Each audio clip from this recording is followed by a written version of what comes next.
Get in the ring with DJ Coos.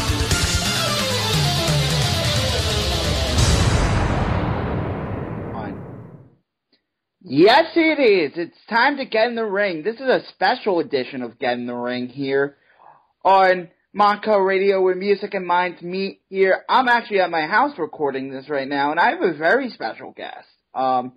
He's been podcasting since the beginning of podcasting. It's really weird to say that podcast had a humble beginning, and he has been there since the beginning. Joe Gagne, of Joe versus the World, is here. How you doing, Joe? I'm doing great. Thanks for having me on. No problem. The reason why we had Joe on is because I felt like we had to do a show on the Wrestling Observer Hall of Fame. That's always a big topic every year. We did cover it last year. We had Matt Farmer do some coverage, as well as some other guests, Dylan Hales as well. We actually do have questions from Dylan Hales that we'll get into later in the podcast. But how do you feel about this year with the Wrestling Observer Hall of Fame, first off?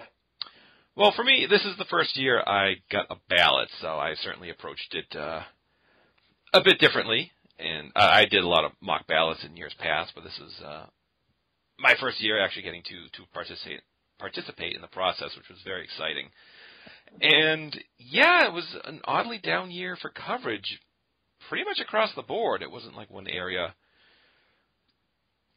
one website, like just one didn't do coverage. Like no one talked about it at all. Dave Meltzer usually does a show. He didn't do anything. There wasn't much from Voices of Wrestling or anyone really. No, there wasn't. It was really weird. It was sort of eerie, and I meant to do something about it, like about the American candidates and then about the Japanese, about the candidates I know about. I'm not a voter myself, but I've done mock ballots in the past where I only vote in the categories I know about, which is modern U.S. and Japan. And you get a feel for it, but I love all the discussion, all the great stuff. What do you think attributed to the lack of coverage this year? Do you feel like this group of candidates, it's time for newer names? Because when it comes to the ballot, because everything that's been said about this group of candidates has been said? I think that's part of it. I think a lot of the hotly contested names have gotten in, names like Carlos Colon, Ivan Koloff got in last year, Brock Lesnar got in. There were so many that came in last year. A lot of the names that are left, there's just, it's all been said. There's not a lot left to say about, what can you say about Sting that hasn't been said for right. 2 decades at this point? I also feel that the window was a lot shorter. I think I had 2 weeks between when I got my ballot and the due date for your voting. It just seemed there was usually I swear about a month. It just seemed like that was cut down by a week or so. So that gave people less it was a little weird. Because when the thread went up on Voices, the forum, it was up about 3 weeks ago, and the ballot deadline was this past Monday, I believe. Yeah, it was. Actually, I think it was. I'm trying to remember. It was a Saturday, I believe. I think it was last. Quite when this goes up, but yeah, I think it might have been October 5th. I'll have to double check, but it was. Yeah, it came very early. It seems. Yeah, and not a lot of time to process the votes and the new names. What was your process of voting? For me, I've had a lot of. Like you said, I've done mock ballots, and a good amount of my names haven't gone in. I felt I had a good chunk of my ballot set. I didn't sit down. I didn't do rewatches, or I had a list of guys. I just kind of kept whittling it down until I had I just kind of went back and forth until I had a list I was content with, and I have my certain, quirks as a voter. For me, if someone is still really active. Like someone like a Caristico or Mystico or what Sin Cara, what have you. Someone who's on the ballot for the first time this year, I know he's going to wrestle for at least another decade and probably be in big main events. And it's hard for me to kind of do that assessment. So that's why he wasn't on my ballot this year, and I know Nakamura got in last year, and then he got signed before he got signed to the WWE, and will probably have the most probably interesting run of his career on the main event, probably the most noteworthy, certain to a subset of fans, and he's already in the Hall of Fame. It's just kind of odd to me. I always thought the 35-year, I think it was 35 or 15 years in the business. Yeah, 35-15. Yeah, I felt that should be like at least 40 for me, because I know a lot of people wrestle past 40. Some people do great things past the age of 40, but by the time you're 40, I feel your story's pretty much written, and your Hall of Fame candidacy is you're either in or out at that point. Well, 35, like a lot of guys are entering their prime as far as being workers, and prime as far as drawing money. Yeah, I agree with that. 35 to me is more of an age where you sort of start seeing that prime sort of excel. And in the case of like a Nakamura, or when Angle got in, that was really controversial. And it's honestly very interesting to see like these names get in when their careers are still burgeoning. Like a Cena, for instance.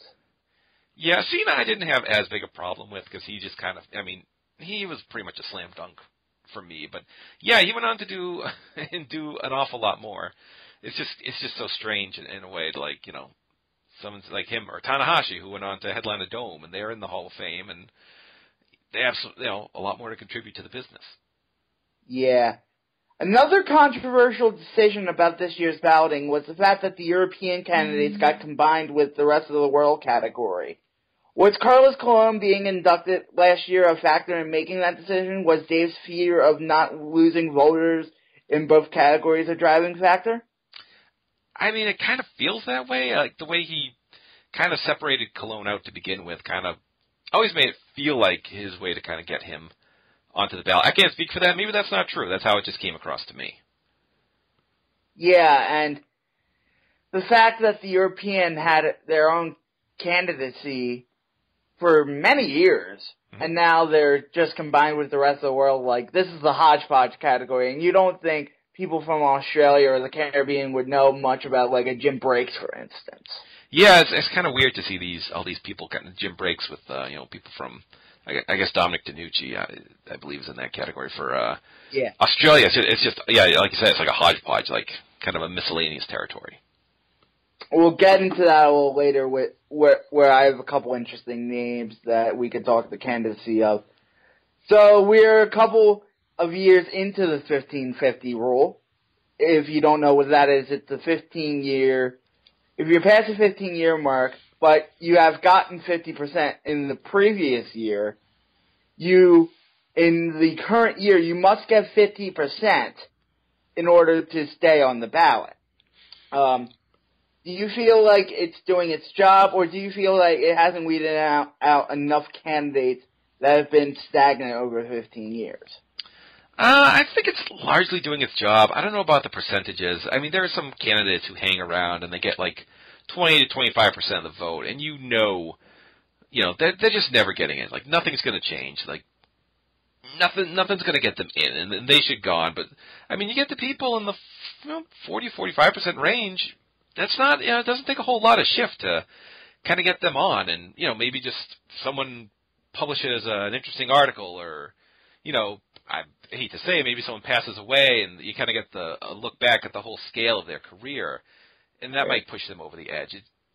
I understand it, and I approve in theory.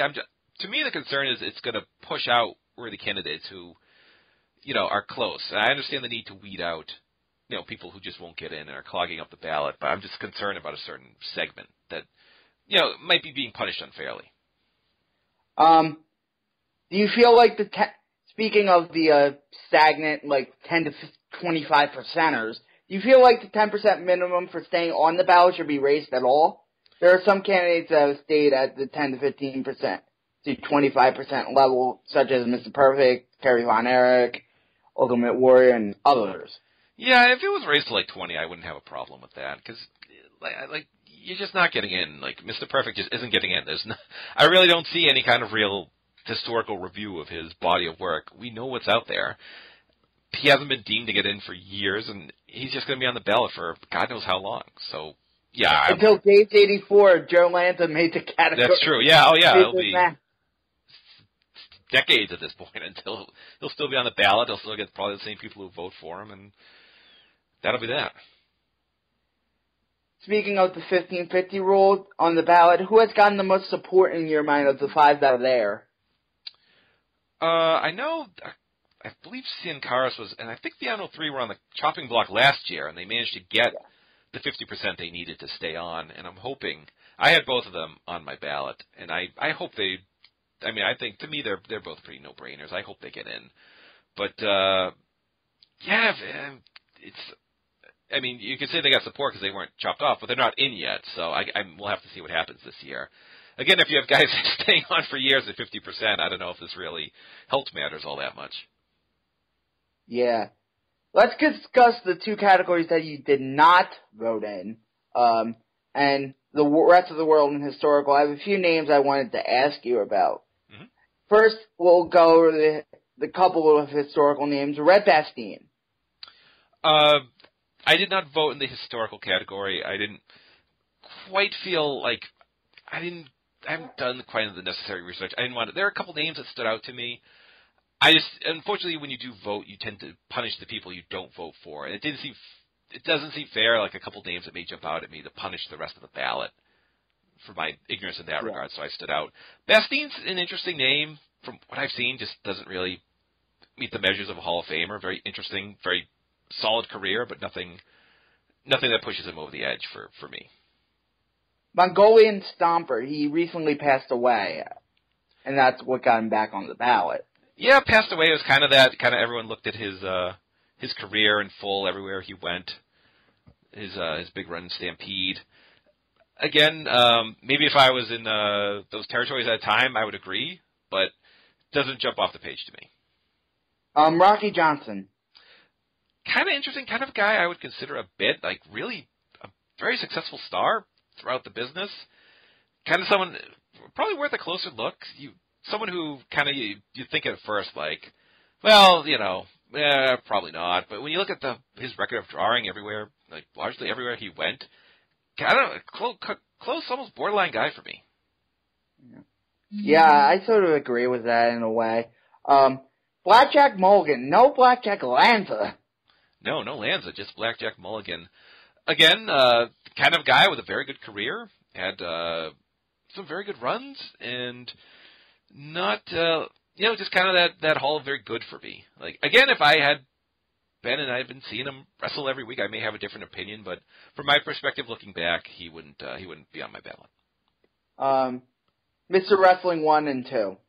Yeah, people feel very strongly about this. It's just not something I'm familiar enough to make sure. I mean, some people are like, oh God, this is no-brainers. These are, again, it's probably people who saw a lot of them in their, in Georgia and whatnot.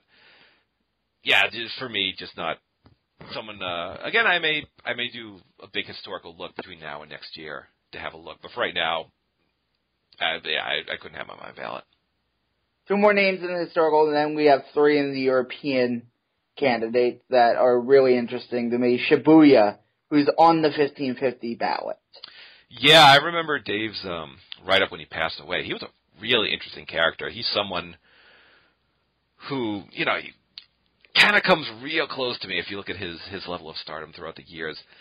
But kind of, no one I could pull the trigger on. But, I mean, again, if you were around back then, that's probably someone you would vote in. Yeah. And Pedro Morales getting back on the ballot as a historical candidate. Yeah, this was one of the three people Joe Lanza voted in. To me, kind of the period of success wasn't quite high. I mean, he had that very good 2-year run, drew very well, almost better than anyone in Madison Square Garden. Beyond that, I mean, he had some good runs, but not someone for me. And then we have three European candidates. I'll save the big one for last, but big literally. Jim Breaks. Jim Breaks is someone I started watching in the last year. I think he's a very interesting wrestler, very interesting career, and I mean a super talented wrestler. Europe, I just had a problem with. It's just not somewhere I grew up, nothing I really experienced. I just didn't feel qualified. And again, if I voted for Jim Breaks, I'm punishing everyone else in that whole category, because I think he's the one who jumped out to me the most. Yeah, I agree. I've done a dive into World of Sport, and why I put Jim Breaks on that list is because he stood out the most of those World of Sport guys. And are any of them in? Oh, there are a couple. Someone got in a couple years ago, but it's not a terribly well-represented category. Johnny Saint, the one British wrestling name that everyone knows. Yeah, everyone kind of knows because he's made some names. He's been he had that run in Chikara a couple of years ago. Super talented wrestler. I would favor Jim Breaks over him. Yeah, I just feel Breaks is stronger overall. I mean, I love him as a wrestler. I love watching his stuff, but not quite Hall of Fame worthy for me. And then the big yelling argument for Big Daddy. Yeah, I mean, this is something, there are arguments on both sides. I mean, you can't think of pro wrestling in England without thinking of Big Daddy. How much emphasis you put on the fame part of the Hall of Fame, that has to carry a lot of weight. Some people say he was just a horrendous zilch as a worker and actively hurt the business. Some people say that's not true. I'm staying out of it. I wasn't, it's something interesting to think about. I've kind of thought about him in the past. I never really pulled the trigger. I'll leave that to other people. I don't know what your thoughts on the matter are. I tend to stay out because it gets pretty heated. I stay out of it because I feel like there are more deserving, better workers in that European spread, but I don't want to hurt Big Daddy's case, even though a lot of people support it, if I ever got a ballot. Yeah. Now to a category I'm very familiar with. Modern U.S. and Canada. All right. First question. Is Daniel Bryan as much of a slam dunk that you automatically voted for him, or did you have to be convinced to vote for him? Oh no, this was easy for me. Daniel Bryan is one of the best wrestlers I've ever seen, and that one of the questions I ask myself as a voter, at least for modern candidates, is how glad was I got to experience their career. When I look back, I think, I got to see a lot of wrestler X, and that I feel so lucky. And for me, Daniel Bryan was the one that really checked the box in that regard, because I saw him, back in 2000, 2001 with his indies, his Ring of Honor, and, his WWE run. He just excelled at every level, and he's one of the best wrestlers I've ever seen. So, yeah, I didn't have to think twice. I wouldn't have to think twice either, because I'm like, I watch this guy, and he's like one of the best wrestlers I've ever seen, and I'm like, how does this man only get 54%? And one of the quantifying talent of the ballot is overwhelming quality in one of the three categories can get you in, but he ticks the box in the other two as well. Greatest wrestler of all time, but main event of WrestleMania, and has a great influence on guys on that roster today. So I think Daniel Bryan's a slam dunk as much as Hulk Hogan. Yeah, it's not like someone could say, if he never came to WWE, stayed in the independents, someone could say, well, he was in the minors the whole time, and you could look at that and be like, he didn't succeed on the highest level, but he did. And like the literal highest level of the industry, he was standing tall at the end of a WrestleMania. So, I mean, I think he gets in. I think he'll get in easily with his career wrapping up. Yeah. Maybe people would have thought, like, he still has years to wrestle. Like, my theory, maybe people thought, well, he's still going to wrestle for years. I won't vote for him right now. Well, I mean, he's done. He's not going to do anything else. I don't think his GM position is going to affect his candidacy at all. And, yeah, it's done. So if you think he is in, he goes in. And he goes in easily for me. Yeah, I agree with that. The analysis with Daniel Bryan is it's very much a slam dunk. I wanted to group Edge, Randy Orton, and CM Punk together, and people are probably going to scream at me for grouping these three together, because I think each three, even though they have different candidacies, have similar traits about them. And I ask, is there a chance for any of those three to get in this year? Punk, I would say, I mean, after coming off his UFC fight, I don't think he's going to get a lot of, that's not going to help his cause, this, whatever you feel about it. It's not going to help his cause with anyone. Orton did shockingly bad last year. I forget his percentages. He was way low, and I don't think nothing in the last year is going to change that. And Edge is Edge. He's been at that same level he's been at for years, and nothing's going to change for him. I don't see any of the three getting in. I didn't vote for any of them. I might be coming at this from an angle because I'm younger. Mm-hmm. I'm only 20 in a way. That CM Punk was that guy that sort of boomed the indie sort of work style and the indie. But I want to wait on the influence part. And I feel like Edge has been on top for so long as I can remember. I could tick his box. But Randy Orton, no. No, not at all. He's been a solid number 2. Yeah, I mean, Orton's been on top almost by inertia. Like, he's been there and hasn't moved. And, Randy Orton's he's a good wrestler. I can't think of a ton of incredible matches he's had. He's a pretty good talker. A lot of debates. I don't think he's much of a draw, so I don't know how you really put him in. I like Edge a lot. Edge has a lot of good matches. He falls in the hall of very good for me. He had a very good career and just doesn't get over that level for me. And Punk. I love Punk. I watched him. He was a guy I felt improved by going to WWE instead of the independents. And glad I got to see his career, but he was never the guy. And one of the great talkers of the last 20 years. Memorable stuff. He could be very sloppy as a worker. He could be very good as well. Me, it doesn't add up to the Hall of Fame. Yeah. Yeah, in my mind it does because of the whole influence thing, but I would wait a few years. Yeah, they could just decide tomorrow to go back to everyone has to be 6'3" and jacked, and that'll be the end of that.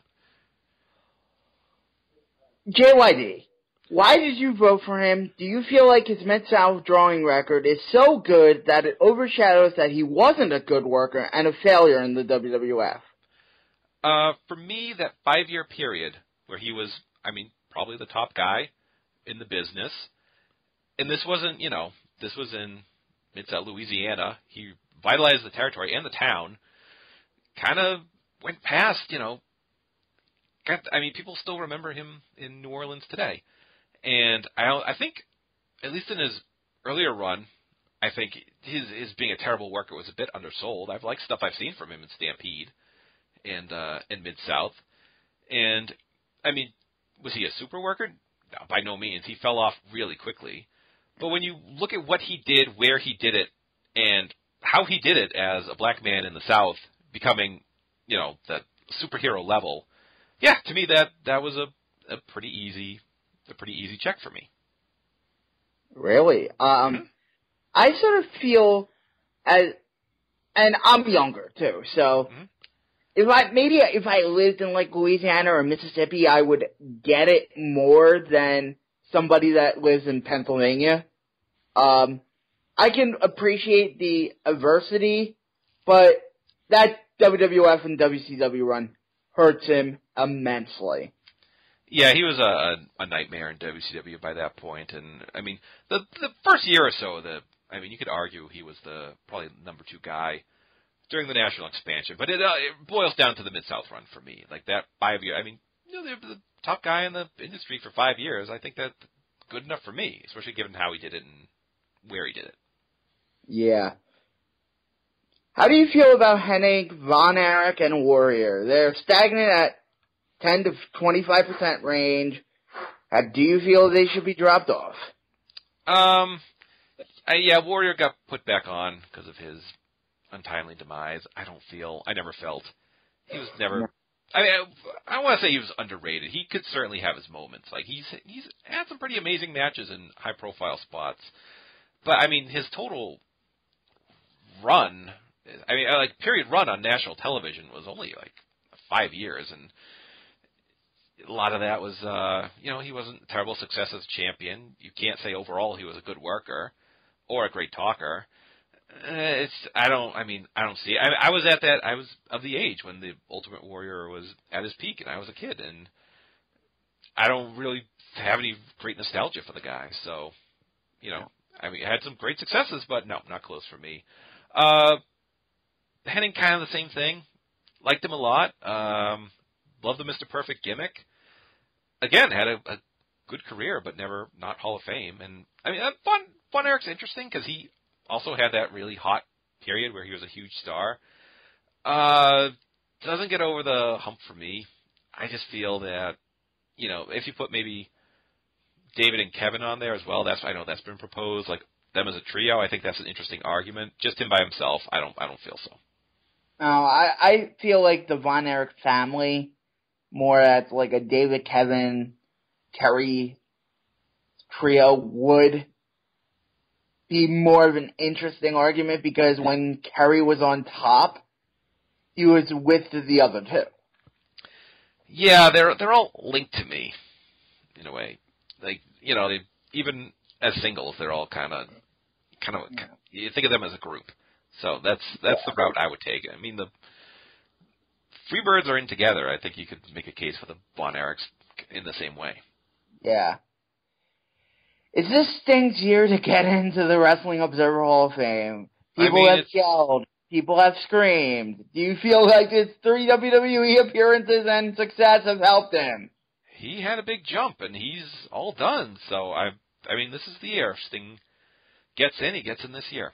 For me, I never saw Sting as a terribly compelling candidate. He's not a joke by any means. He has some... he was close, near to the top for a lot of years. Has the biggest buy rate in WCW's history. That's certainly a feather in his cap. He's had great matches, but, if you look who they're against there, Vader, Ric Flair, and Cactus Jack, Mick Foley, there's kind of a pattern there. I can't say he was a great worker. He wasn't a great talker by any means. He was not a great drawer when he was put on top. They had to, they often had to get away from that position very quickly. And, is it all Sting's fault? Is the WCW incompetence to blame? Yeah, it's not all Sting's fault, but this is a Hall of Fame based on what happened. If Great Khali was born 30 years earlier, he'd be a surefire Hall of Famer. So, it's what happened. I don't think his TNA run doesn't hurt him. I don't think it greatly helps him. He was a better promo, but nothing that really moved a ton of business. So, if Sting gets in, whatever, cool. I don't think he's terribly strong, so that's my position. I feel like the WWE run sort of helped him in a way, because you could say he drew a number, he drew a pay-per-view, but nothing really sticks out to me when it goes about Sting. He's compelling in the fact that he's larger than life, and he had those great matches, but to me, when Sting was put in there with subpar people, it turned out awful. Yeah, he would often work to the level of his opponent. He wasn't someone like a Flair who could make anyone look great. If you were great, then he would be great with you. If you weren't, then look out. Yeah. And some of those matches in TNA were particularly ugly. Yeah. Like those Sting Jarrett matches, those were torture. Yeah. Now to the land of the rising sun. Japan. Mm-hmm. Let's talk about your decision to put Jun Akiyama and Akira Taue in. Do you feel that the other three pillars are so good that Akiyama and Taue get overshadowed, thus people thinking they're not worthy?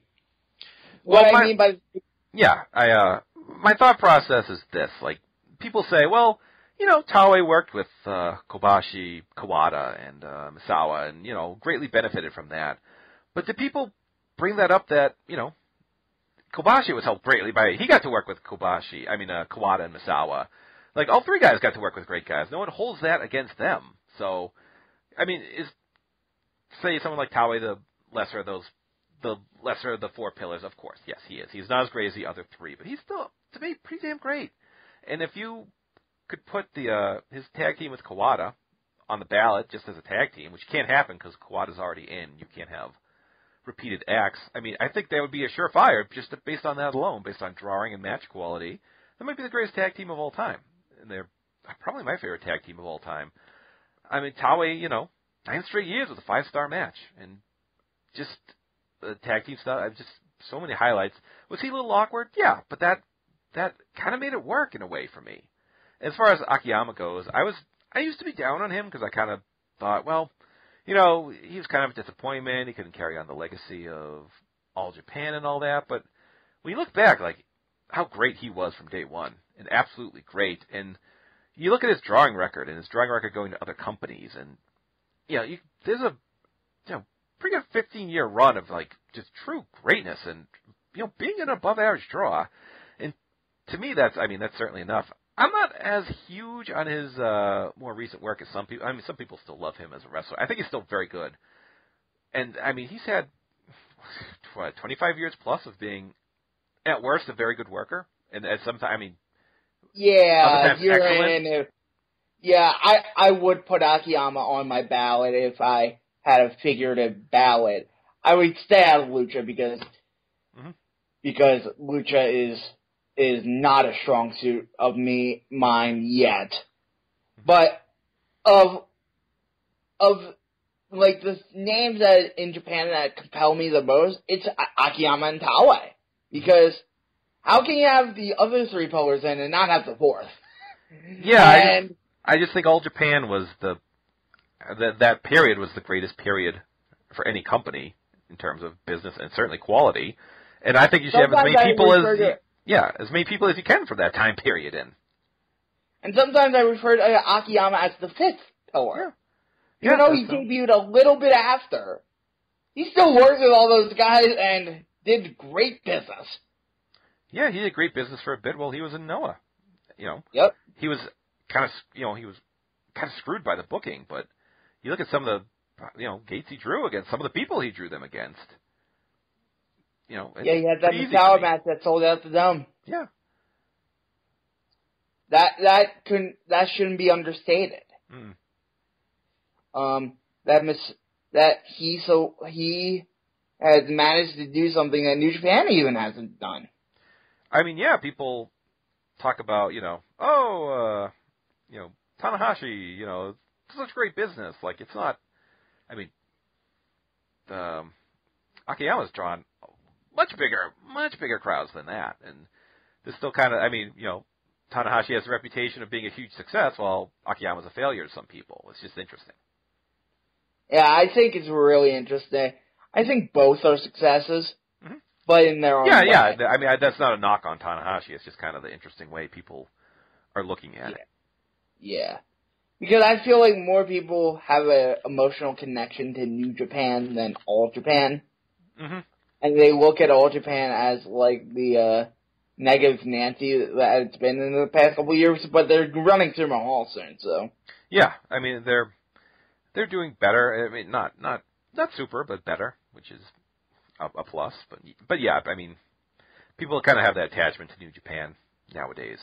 Because they're the one they have the streaming service, and you can follow very closely, and they get much more coverage than any other Japan federation. So yeah. Now let's talk transition into Fujiwara. I've seen discussion that Fujiwara is a polarizing candidate. Why did you vote for Fujiwara? A good chunk of it is based on, I thought he's incredible. He's the best wrestler ever to work that shoot style. I just think kind of his spread of influence, if you look at all the people he trained and brought into wrestling and all that, was the Fujiwara Gumi group was not a success. It was the lesser of all these shoot style groups, not a lot of which have been big successes, but to me it's not the Businessman Hall of Fame, it's the Pro Wrestling Hall of Fame. And yeah, for me, it's hard for me to picture the Hall of Fame without him, with him being on the ballot. Like, that's the name, if you look at everything he did, I gotta vote for him. And some people transitioning into a question I had later, sorry. Transitioning into a question I have later, Does shoot style not working in the long run hurt guys like Fujiwara, Han, Tamura, and Suzuki? Probably a bit, but I mean, for me, just in terms of quality of work, I don't hold it against those guys in that. I mean, they were incredible pro wrestlers, and that's kind of the basis of what we're talking about. I mean, if you want to get into influence, you can argue it wasn't influential, or, I mean, you could argue, I've heard people discuss guys like, someone brought this up too, but like, look at matches like Shibata's having now, and a lot of that, you could point back to Fujiwara having these kind of bouts, so. But, I mean, yeah, Fujiwara's primarily, it's a good chunk of its work rate, but, I mean, it influenced too to me in terms of wrestlers brought into the business and kind of the shadow he casts. Yeah, I feel Fujiwara should be in based off of that, but I'm not sure. It's a really weird thing I need to do more research on. To me, Volkan, I don't know why he's sniffing 50%. I don't get it. I feel like Tamura's better than him. I do think, yeah, I would agree Tamura's better. I like Volkan. I mean, Volkan has some just incredible matches. To me, I don't think he's Hall of Fame worthy. I think the fact he's been on the ballot all these years and never fell off is kind of his own reward in that regard. Like, no, he's not a Hall of Famer, but it's really cool. People have supported him for so long.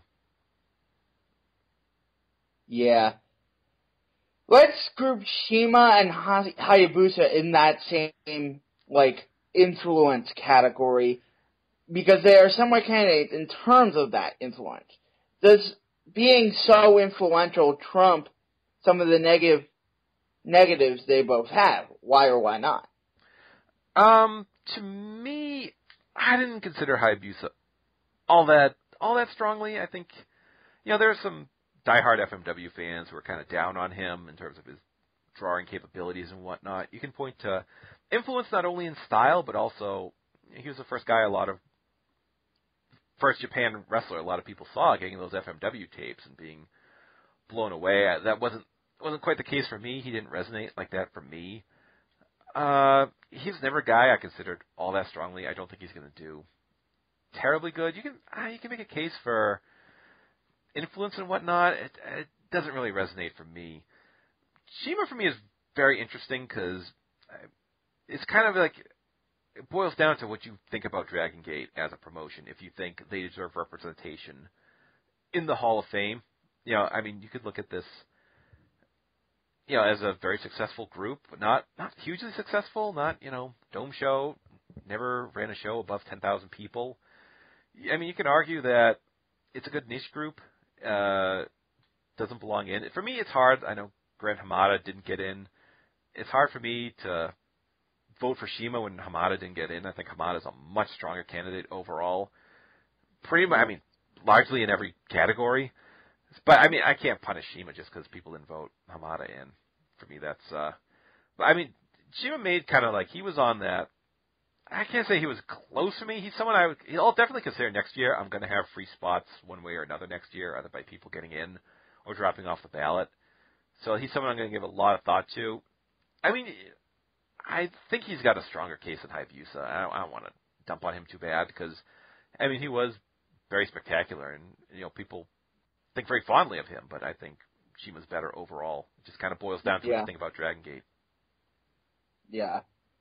I'm not going to get involved in the whole Dragon Gate argument. I don't mind hurting a vote for Shima, not voting for Shima, hurting him, because I feel he's going to stay stagnant in that 35 to 40 range.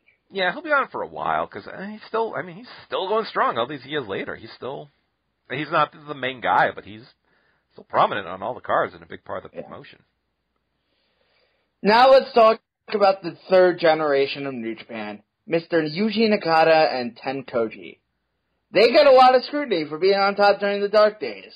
First off, do you feel Tenkoji should be nominated separately? And secondly, does Nagata being on top during the dark period hurt him?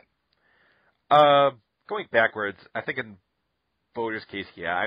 Yuji Nagata is one of my favorite wrestlers.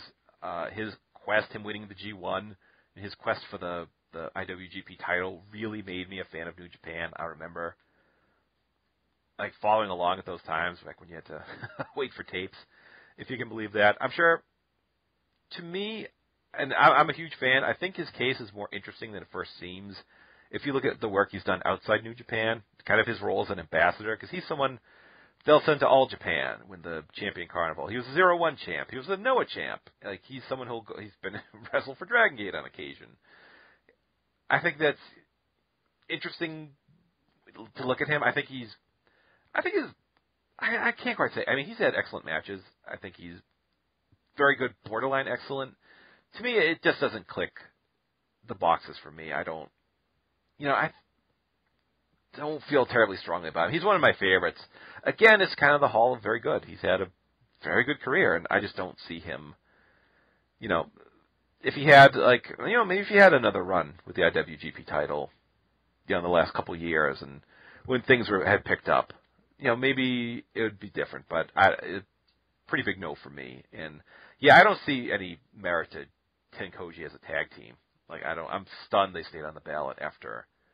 It's like the Outsiders got nominated. Yeah, I think I don't think either guy is a Hall of Famer. I mean, Kojima has a very gaudy resume if you look at it, between the IWGP title, Triple Crown, he won the Champion Carnival, G1, he's headlined a Dome show, just all kinds of things, but never reached that level where he's like, a huge the guy in Japan to me. And kind of the same for Tenzan. Tenzan was kind of undone.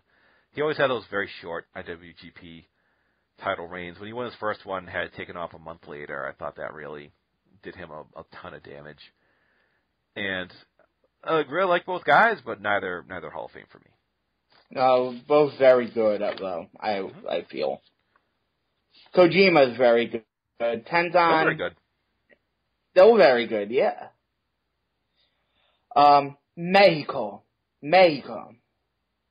Now we get into the most interesting candidate, deepest pool of talent there. Mm-hmm. Lucha has garnered the reputation of being the best the most toughest category to get in on. Do you feel like the Lucha category is too deep and it makes it hard on voters to rally support? I mean, that might be the case, because half my ballot came from Mexico, and I could have done more, but I had other categories I wanted to vote in. But yeah, I mean, it's just so deep. I mean, that might be the problem, because there are a lot of candidates. Their votes are being spread out. But I think we're seeing some focus this year, because I think 3 wrestlers are on the chopping block. Sin Cara, Fiano 3, and Blue Panther are all. I mean, they're in or gone, so they'll either get in or not, and the ballot will be cleared up a little bit. Now let's talk about the 5 you decided on voting. Let's start with Cien Cuttas. Yeah, largely, on drawing capability here, that's always kind of seems a very weighted thing in terms of candidacy. People can argue about work rate and influence, but not really drawing. And his drawing numbers alone should easily get him in. You look at some of the crowds he drew. I remember the story of him losing his mask to Rayo de Jalisco Jr. I mean, it drew so many people. It broke Arena Mexico. They had to shut the building down because the overflow crowd was so massive. I mean, you look at some of the numbers he drew with Conan and in America for AAA. It's just easy it's just a slam dunk for me. And believe me, I didn't like the guy when I first watched. I didn't see him till I think it was in his 40s or whatnot. I didn't like him at all. But yeah, it's easy for me. Dylan actually asked something similar to the Dylan Hales, Dylan Wake on Twitter asked. Do you believe the ring worker alone is enough to vote for a candidate? If so, would he point to something like the PWO GWE results as a tool to illustrate consensus, or just go alongside? For me, I think work rate alone can. For me, is kind of a gut thing. I know he had mentioned Chris Hero. Is he someone who should be on the ballot and whatnot. It's kind of a moot point because I know he would never be put on because I know he would be someone who was looked at like, well, he never did anything in the big leagues, so he would never be considered at all. I think it's an interesting case because he's got, years upon years of being probably one of the top 20 wrestlers in the world. So is that Hall of Fame worthy? It's certainly interesting, but I asked Dave about putting El Dandy on the ballot, who, was a huge star in Mexico and all that, and Dave just said, like, well, he wouldn't get votes, so there's no point. So if that's the case with El Dandy, there's no chance for Chris Hero. Right. Huracan Ramirez. Yeah, this is something that resonates with me as a voter. Is like kind of these wrestlers or gimmicks who can kind of, the gimmicks kind of get passed down, or there's kind of a legacy aspect to it, and that's certainly the case with Ramirez in terms of like being he was a movie character, but that doesn't guarantee drawing. I know there's a wrestler named Neutron had a movie he never drew, so kind of like being a big star and kind of influential. There's still a bunch of Huracan Ramirez's running around. I believe today, that one stuck with me. Blue Panther. Yeah, for me, it's just kind of the same thing as the Daniel Bryan vote. Just excellence for so long. Very, very varied worker. He was great. Great brawling. I remember a technical match with him and El Santo from Japan. That was just some of the most amazing and fluid mat work I've ever seen.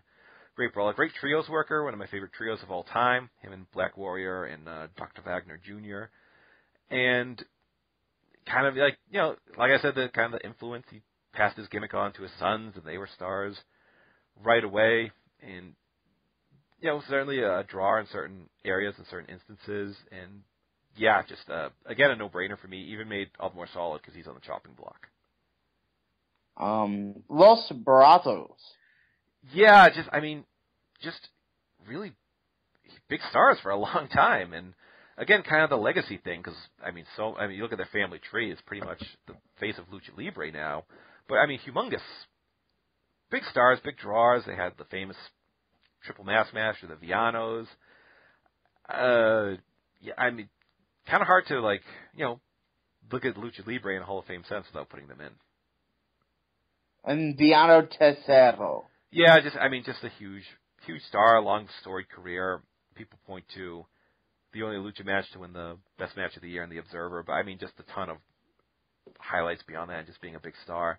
And again, on the chopping block, I really hope he gets in. We'll see. I said Villano. LOL on me. Why did you not vote for Mystico? Did you feel the failures of his American and second Mexico runs influence you? I still think he's got a lot to go. He's not drawing bad nowadays, nothing like his prime. But, we look at, for a decade, he drew more 10,000 plus houses than anyone. Like, literally anyone. Like Cena, The Rock, you name it. He drew to his failure. If I voted for JYD, Mystico's someone I have to consider seriously. To me, I just want to see what he does in the next couple of years. Maybe he'll have another renaissance, and we can revisit that. But he's got a long way to go. So, someone I very strongly considered right off the bat. And a lot of Lucha people, I see have been voting for him. I don't think he's going to... I don't know. It seems like a guy who'll be in the 30 to 40% range for probably a couple of years for me. Because, if you're going to vote for him, you're voting in Lucha, the Lucha category. And you got to know about what a humongous... we're years removed from it, but he was such a huge star for so long that it's hard to ignore. Other guys you did not vote for, Ultimo Guerrero.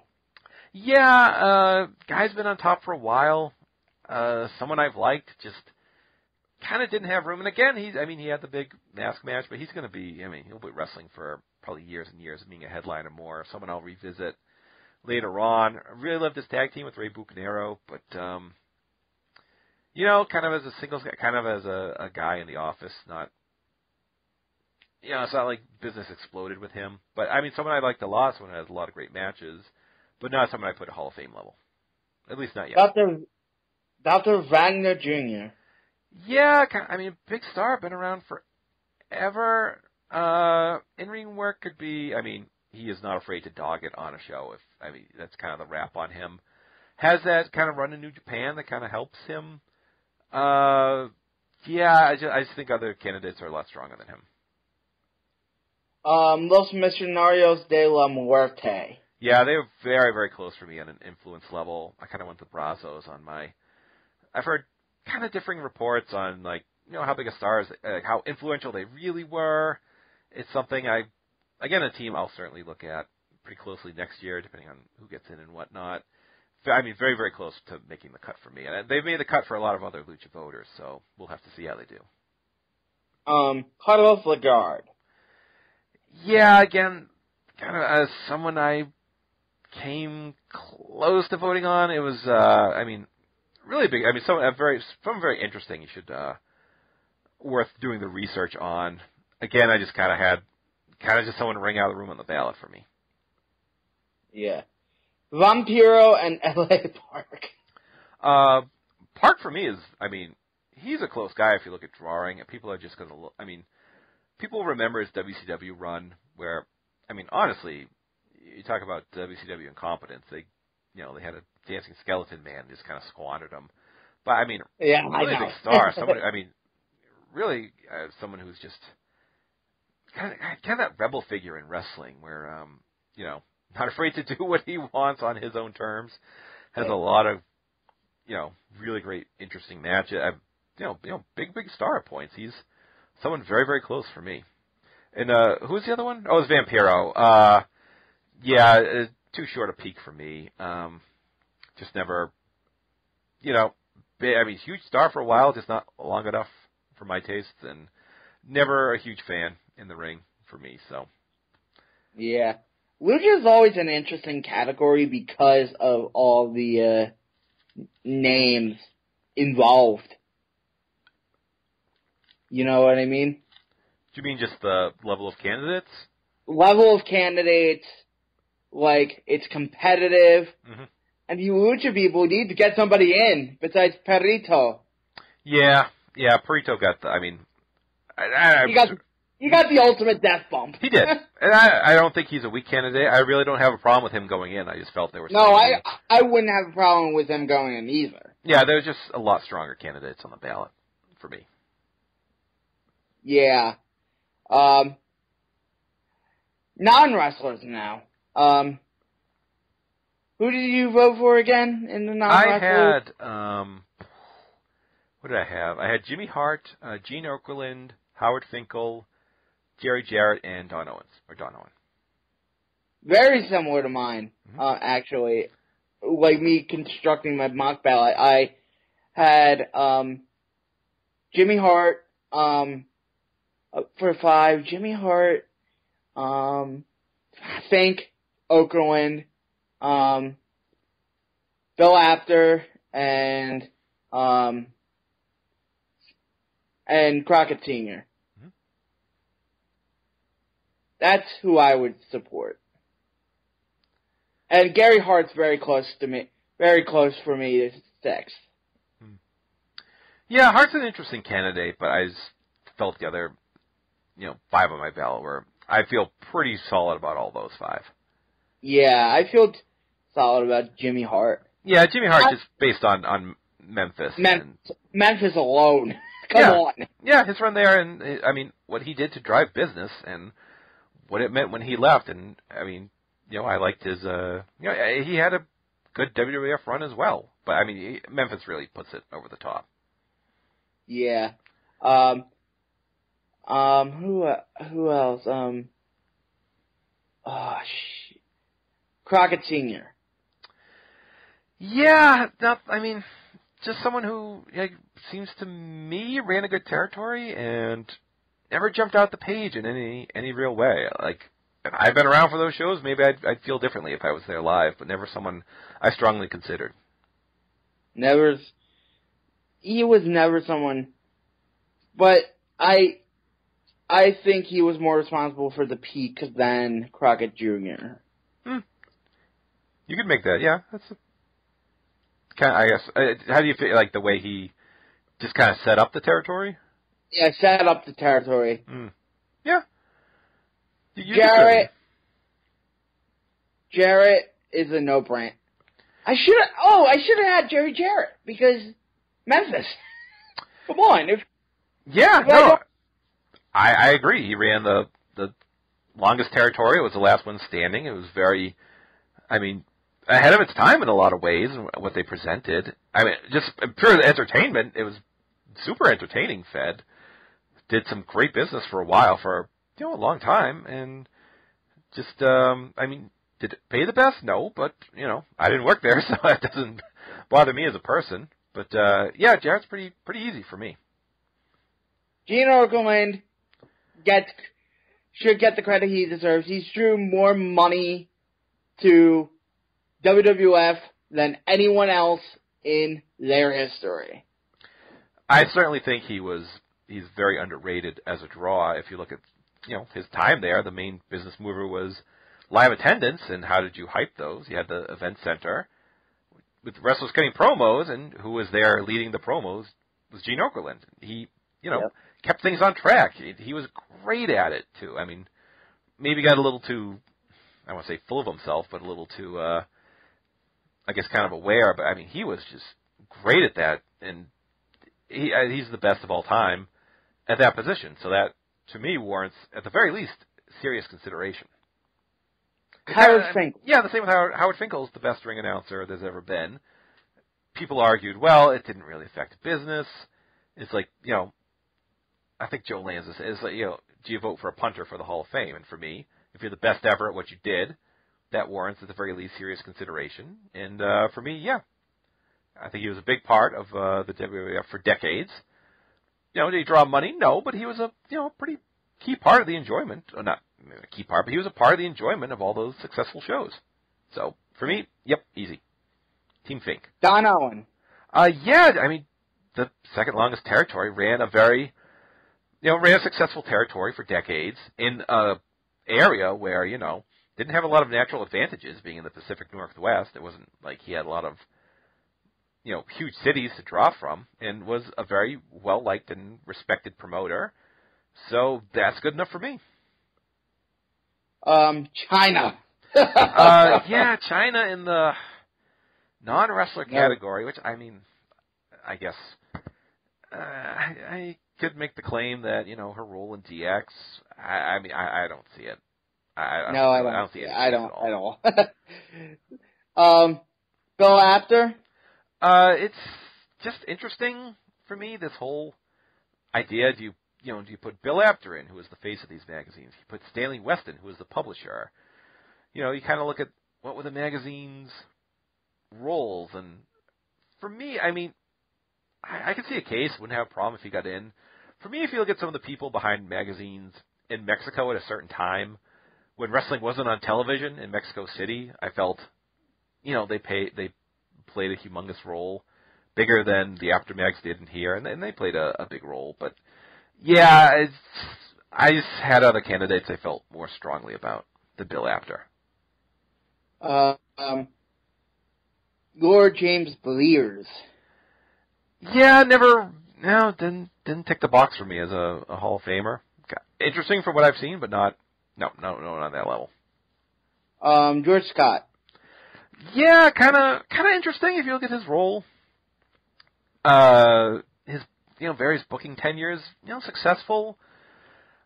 Kind of nothing. A good booker is, I guess, the way to put it. Nothing. I felt strongly like he, oh no, this was a guy who really drove business. Just a good, solid booker for me. Larry Matisek. Yeah, I don't really. Has a good, history. Was part of St. Louis. That's great, but I don't see any real case at all. Dave Brown. Very good for Memphis. Very good announcer. Gets overshadowed by Lance Russell, who is one of the great announcers of all time. Lance Russell in? I want to say he is. Yeah, I would have to say so. I mean, borderline guy for me. Again, I just had people I felt more strongly about, would not have a problem. Very entertaining announcer, and had, just a really good announcer. But you gotta give disappointed, disgruntled Lance Russell a lot of credit. That's Lance was tremendous and a big part of the history of Memphis wrestling. But yeah, I mean, I don't think people just think, oh, Lance is in, so that's good enough. I mean, Dave Brown, very good announcer on his own. Hall of Fame level, debatable, but not quite for me. But again, wouldn't mind seeing him in, wouldn't have a problem with him in, but not on my ballot. Who not on the ballot do you feel should be on the ballot that you would vote for? Oh, that's a good question. It was, there are some names that have dropped off. I felt were, like, I remember Grant Hamada dropped off, and I think he fell off because of the 1550 rule. I always felt very strongly about him. I felt he was a really, really strong candidate. Someone who, drew big in Mexico, very influential in his style, great worker. That's kind of one where I'm like, I think the voters kind of missed out there. But as people out there who haven't been on the ballot, no one's really jumping to mind right now. Just kind of people who fell off or never quite got in. Like the Murdochs. Yeah. Murdoch was always... One thing... Oh, go ahead. Sorry. One I think would do better, he dropped off in 2014, AJ Styles. Oh yeah, AJ will get back on, and he will at the very least do a lot better because, when did he drop off? It was before 2014, before the New Japan run. So if you look at the New Japan run and his WWE run, how well he's done, being on top, being champions in both, being probably the best worker in the world. Did he win Wrestler of the Year last year? I'd have to double check. But yeah, he did. Yeah, him and Mystico are the only ones who've won that and aren't in the Hall of Fame. And Mystico is just on the ballot this year. Bring AJ back. He'll, at the very worst, do a lot better. I'd probably vote for him, honestly, because I think he's been so good for so long, and now he's succeeded at the highest levels of the business. It's hard not. I don't really see a case for keeping him out. Yeah, I don't see the argument for not keeping him out because of the whole WWE run. Yeah, he's been the best guy in the company. He may need a couple more years of being where he's at, but for me, yeah, his New Japan run was amazing, and like I say, he succeeded at every level, including the highest level. So pretty easy for me. And I think Naito, I think AJ and Naito and Okada are like at a 3-way, like close race for Wrestler of the Year this year. Yeah, I have Okada. Okada for me is pretty. Yeah, that's a pretty good 1, 2, 3. Okada's, I want to say clear cut, but I pretty definitively feel he's been the Wrestler of the Year from all standpoints. But I hear arguments for AJ or Naito. I would have AJ, Okada, and Naito. Mm-hmm. That's my 1, 2, 3. Because AJ has done the unthinkable. People didn't think he would be doing this in WWE, and he's doing it. Yeah, that was one of the knocks against him was his speaking ability, but he's been amazing. He's done amazing interviews all year. He just walked in almost, I can't want to say immediately, but within a year, he's the top guy on a brand. Yeah. But, for me, if you look at what, you almost kind of forget all the great stuff Okada's done starting January 4th. I have my numbers for a reason. Yeah, the Naito stuff and, all the big shows he's headlined and the crowds and, yeah. Yeah, and he's drawing those crowds, and that's why I put him ahead of Naito, honestly. He's drawing those crowds. Yeah, I don't know when Okada's coming up for a debate. That'll be interesting. Okada's, he's 28 now, so 7 years. Yeah, I mean, The another man, 7 years of being on top. The man is insane right now. I mean, yeah, he's had such a. I mean, if he keeps it at this level or close to it, he's a shoo-in to go in first ballot.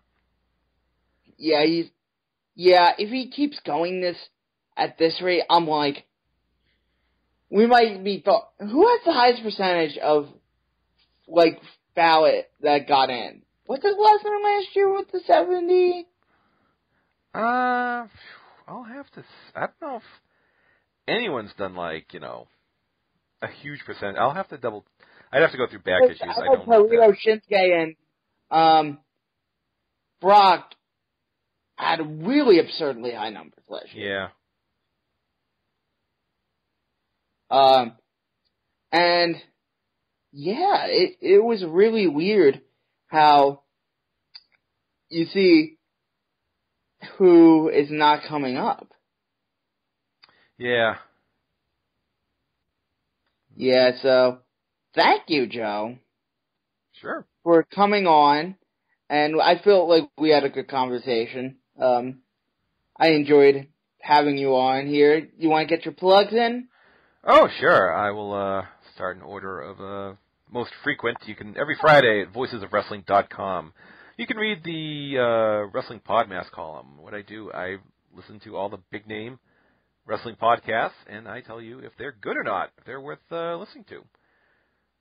That's every Friday, voicesofwrestling.com. I have a YouTube show, Funtime Arcade. I review wrestling video games. You think of a game, I've probably reviewed it myself and my partner Tom Green.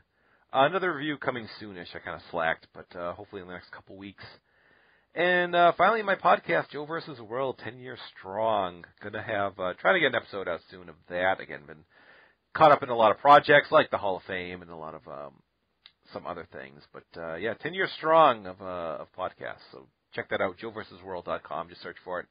iTunes, whatever your preferred podcast method is. 2016 has your projects. Yeah, it's just always a ton of stuff.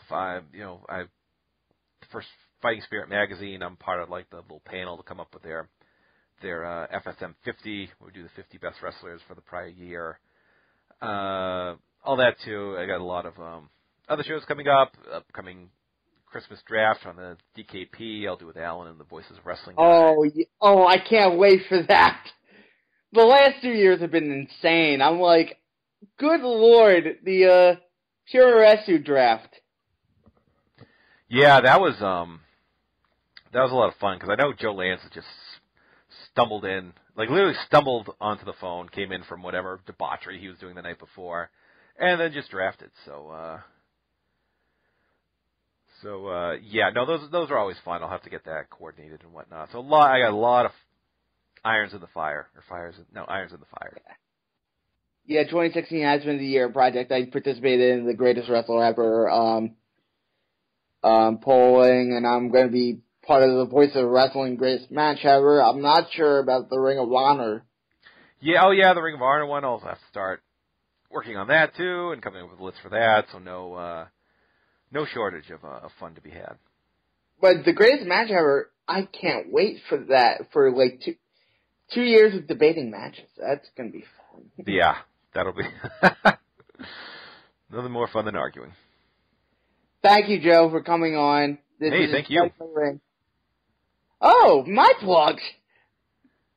You can follow me on Twitter at GetInTheRing123.